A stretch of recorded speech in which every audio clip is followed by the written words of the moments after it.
setting is it's a religious talk on different perspectives of divine transcendence. Or sorry, like different perspectives on spirituality.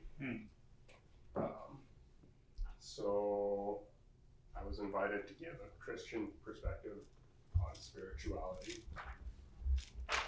more or less. The text is Ezekiel 10, 1 through 22. I have handed everyone who came in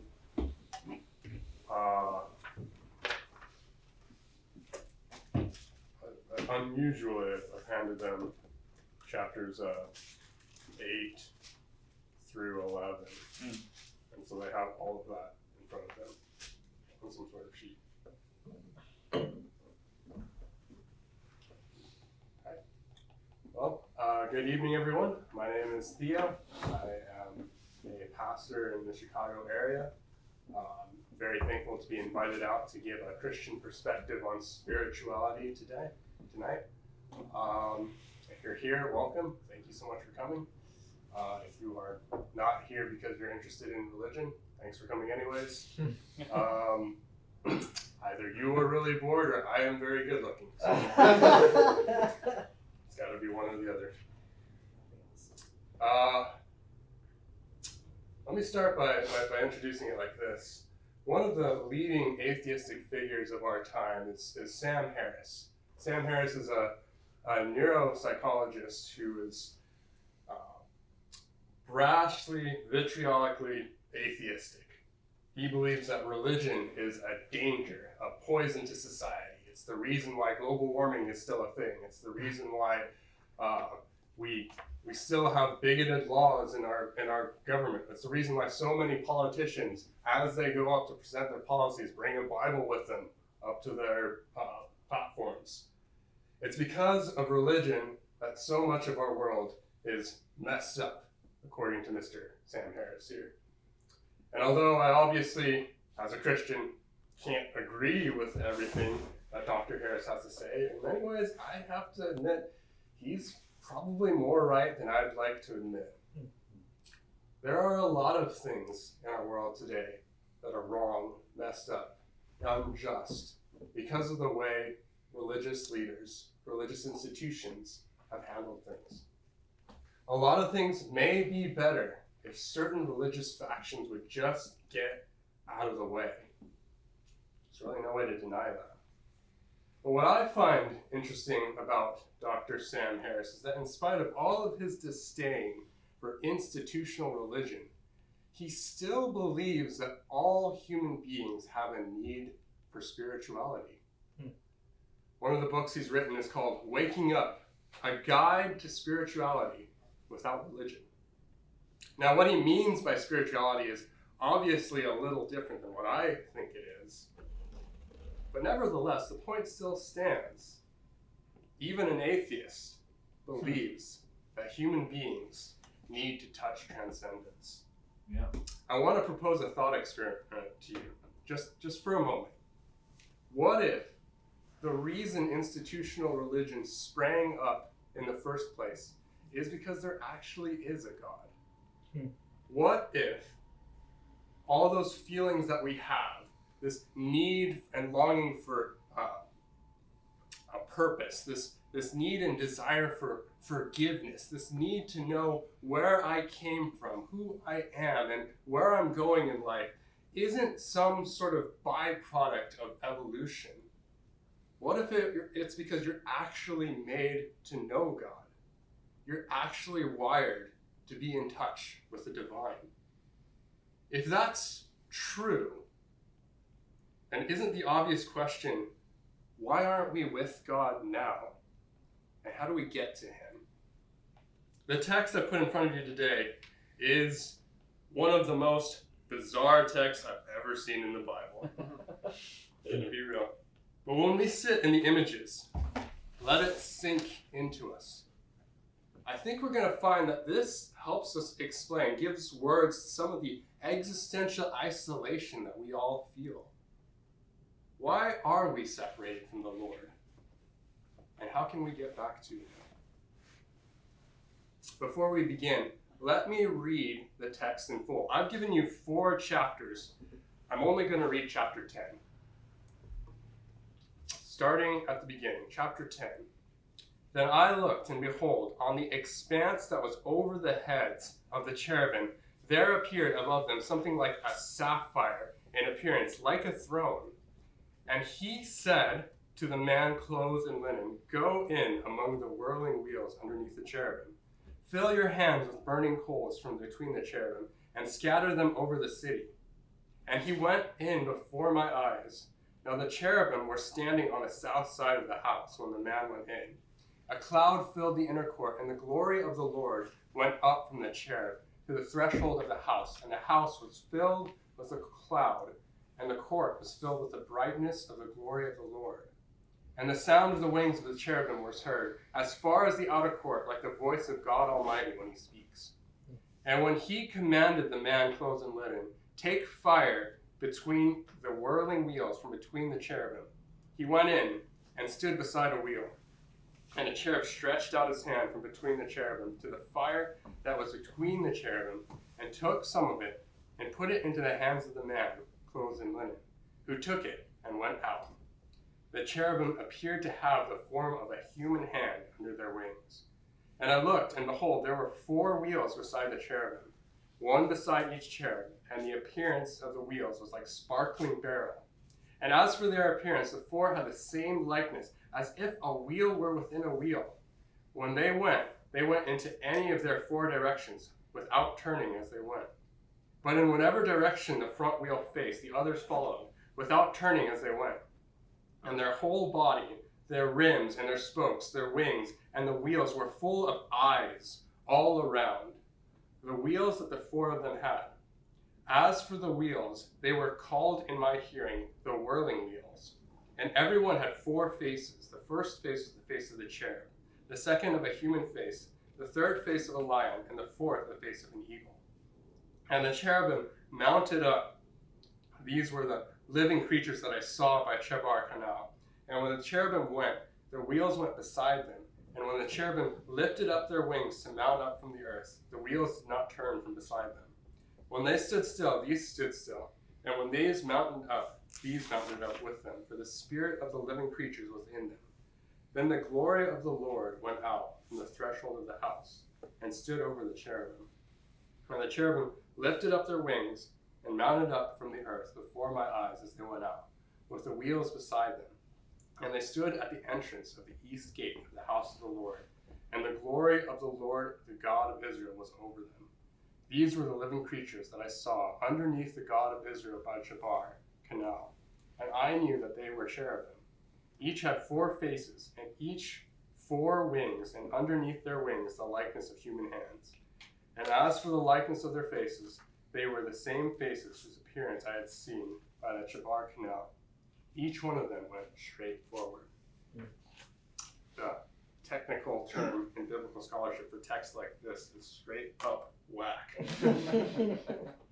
In order for us to really get what's being displayed for us here, we need to understand a little bit more about the prophet Ezekiel and about what the temple meant for the people of Israel. You see, the origins of the temple reach back to the very foundations of that nation. Right after the Lord had delivered his people from slavery, God spoke and gave this nation a special calling. They were to be God's ambassadors to the rest of the world. They were to reflect God's rule and God's reign, what it meant for a people to live in right harmony with God and with others. They were meant to be a nation that was blessed, an example, a nation that other nations would look to and come to see what they had. They were meant to be a city of priests, a place where anybody could come and know what God is like and what it meant to live with him. And at the center of this life stood the temple, the place where God himself would meet with man, the place where a sacrifice could be offered for the forgiveness of sin, the place where Israel would once again remember who they were, where they came from, and what it is they were doing. For thousands of years, there was a place where man could talk to God. But Israel's history was like yours and our nation's. It's a little bit sketch, a little bit twisted at some parts. Like so many of our nations today, Israel had skeletons in their own closets. They were not faithful to God all the time. They often lusted for power. They often did violence in order to gain wealth. They often disregarded God's law and went after the idols and powers of other nations in order to gain authority. They often took the easy way, even when that way was paved with blood. And because of their neglect, because of their betrayal, God eventually punished his holy nation. God gave them over to their enemies to be sent out from their home. And now, as Ezekiel is writing, Israel has been exiled. The city, lifted up as a holy light, is now left abandoned by their God. But as the people dwell in exile, in punishment, away from their home, many of them are starting to believe that maybe their predicament isn't that bad. After all, the temple still stands. And if the temple still stands, isn't God still on our side?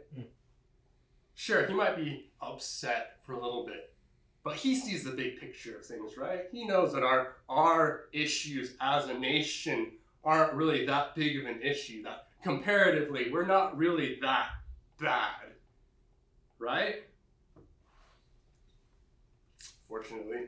Unfortunately, we Americans get this attitude way too easily. Enter the prophet Ezekiel.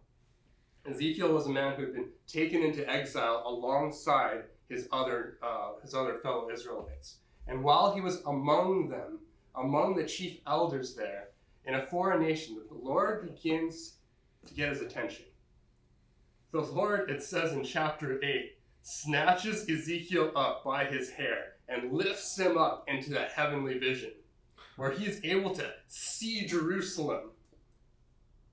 But the thing about this heavenly vision is that Ezekiel doesn't see the city like you and I would have. No, Ezekiel sees the city as God sees the city. The Lord carries Ezekiel to the outer border of the city, and he points out there the blatant disregard of his law going on there. Rather than be a city who is dedicated to making much of God and his law, these people who were left there were playing the harlot. They sold out to the other gods of the nations so that they could make a few more bucks, so that they could get more power or live more comfortably within their own lust or desires. They took God's city and made it a brothel of idols. Not only was this on the borders, but then God moves Ezekiel into the secret homes of the leaders of the city, the politician and the religious leaders, the religious elders. The text says in chapter 8, verse 10, that their homes were filled with every sort of heinous evil and debauchery. Tell me something.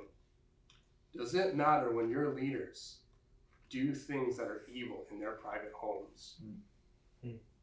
Does it matter to God what we do in secret?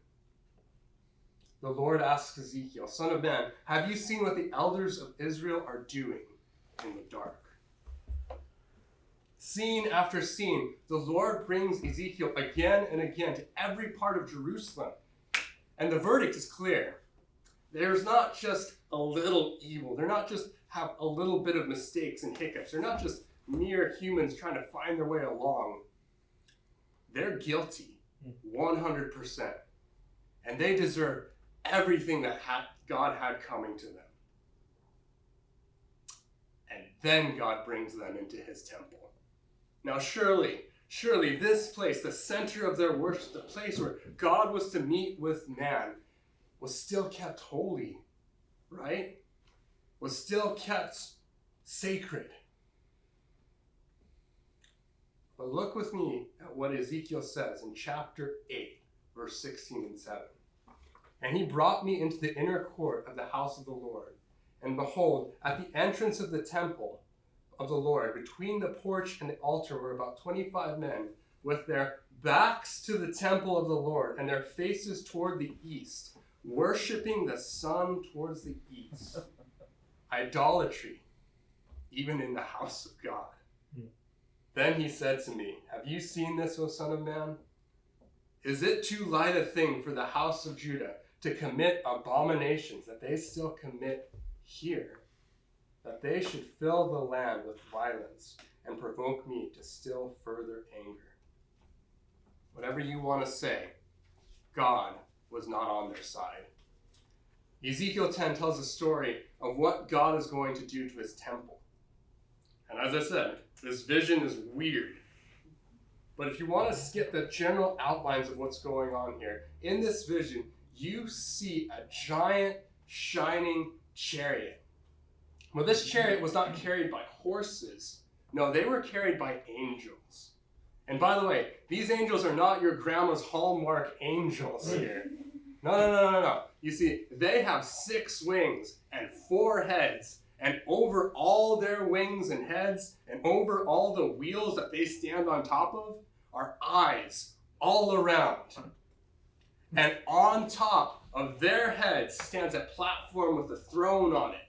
And on that throne sits the Lord of hosts, the King of all. And all these images come together to express one dominant truth. Over all the earth and all the skies and all the heavens above, there is no God like this God. All other divine spiritual powers are mere footstools for this throne, for this God of glory. And to sell out to lesser powers for money, for cheap thrills, for temporary power is not only foolish, it's just outright wrong. So what does God do? In chapter 10 here, starting at the beginning, verse 2, God tells one of his spiritual servants to come, grab some coals out of the cherubim's wheel, some holy fire, and cast it around the temple, and cast it around the city. Burn this thing down. And as it's starting to be burned by divine fire, the glory of God, which once filled the temple, which was meant to be the center of Israel's civilization, which was meant to be an example to all the nations around them, starts to move. And it moves to the borders of the temple, and God looks back. And then the chariot moves to the border of the city, and God looks back. In chapter 11, this chariot moves to the borders of the country and looks back from a mountaintop. And one last time, God looks at his beloved city, his beloved temple, his beloved people. And then he leaves. Why? Because the Lord of hosts is a holy God who will not abide with a defiled people. The Lord of hosts is a holy God who will not abide with a defiled people. Friends, I want to tell you something. Some of you, for the sake of religion, have been hurt by the church today. Some of you have had someone use their Bible, use this book to tear into you just to make themselves look good. Some of you have seen the church side with power rather than take a stand for the oppressed. Some of you have seen religion used to oppress, abuse, and harm the least of these. Some of you are victims of this yourself. And you've thought to yourself, if God is a God who can sit with these people, it's not a God I want to have anything to do with. Friends, I want to tell you that if you were hurt by Christians, by the church, I'm sorry. I'm sorry that we Christians have let things go so far south. I want you to know that God is not pleased with some of these churches, that God is not on their side, and that some of these churches are better broken down and burned for kindling, because the Lord of hosts will not dwell with a defiled people. But let me tell you something right now. The downfall of the American church is not necessarily good news for you and me. There still remains within us a longing for transcendence. I can tell because you came here. Right? You came here, and not because I'm super good looking. I can tell because I see it in our secular society. As we still want meaning. We still want to know who we are, where we came from, and why we're here. Dare I say, we still want forgiveness for the mistakes we've made in life. And if God is no longer in these spaces, in these holy churches, where can we go to find a place to be with God? Ezekiel cries out to the Lord with the same question. And before the Lord leaves his city, he comes to Ezekiel and gives him a promise. In chapter 11, verse 14, the Lord declares that he will not leave his people in exile forever. Even there in exile, I will be with them, and I will one day restore a place where God will once again meet with man. I will clean their hearts and affections, and they will be clean before me. Year after year, God's people remained in exile, holding on to that promise, praying that this would be the day that God would once again make a place where God can dwell with man. They held on to that hope for hundreds of years. And then one day, God fulfilled his promise. In the New Testament, in John chapter 1, verse 14, the apostle wrote concerning a man named Jesus, the Word, Jesus, became flesh and tabernacled or templed among us. What am I saying? As a Christian, we believe that when we put the whole Bible together, all God's promises are fulfilled in Jesus Christ. Because Jesus came in the flesh, we have a place where we can meet with God. Because Jesus came in the flesh, we have a place where we can go to find forgiveness. Because Jesus came in the flesh, we have a place where we can find out who we are, where we came from, and where we're going in life. Friends, in spite of the corruption you've seen in religious systems around you, I want to tell you, there is still a place where you can meet God. There is still a place where you can go to be washed clean. Yes, the Lord will not abide within a defiled house, but you can go to Jesus and be washed clean. You can go to Christ and be with God.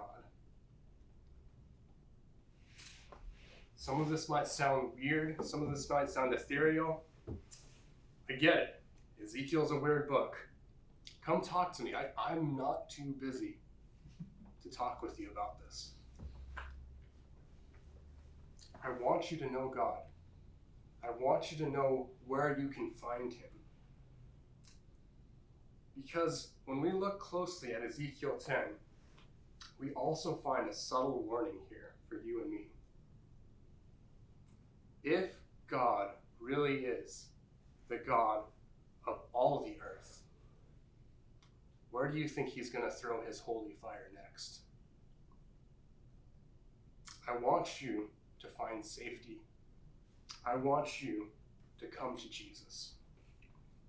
The Lord of hosts will not abide within a defiled house or with a defiled people, but there is a place where you can be clean before God. If you want to know more, come talk to me after we're done.